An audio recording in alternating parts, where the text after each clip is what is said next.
કમોસમી વરસાદથી થયેલા નુકસાનની સામે વળતરની માંગ કરવામાં આવી। કિસાન સંઘે સરકારની પાસે તાત્કાલિક સર્વેની માંગ કરી। ઘઉં અને વરિયાળી સહિત બાગાયતી પાકમાં ભારે નુકસાન, ધારાસભ્યો પણ સરકારમાં રજૂઆત કરે તેવી ખેડૂતોની આશા। તો દહેગામના પશુપાલકો માટે યોગ્ય નિર્ણય લેવાની રજૂઆત કરવામાં આવી। તો મહામંત્રી આર કે પટેલે ખેડૂતોના હિતમાં માંગ કરી। આપત્તિની પરિસ્થિતિની અંદર આપણે ખેડૂતોની વારે આવવું જોઈએ।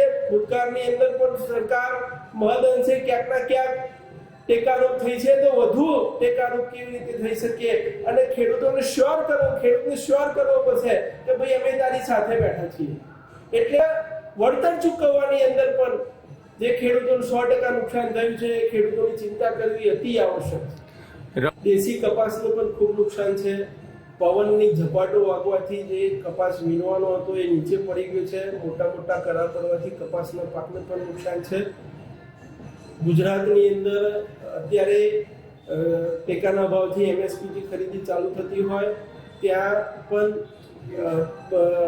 સીસીઆઈના કેન્દ્રોએ પણ ક્યાંક નાનું મોટું ખેડૂત જોડે સમાધાન કરીને ખેડૂતનો માલ પરત ન કરતા એ માલ પણ લેવો જોઈએ।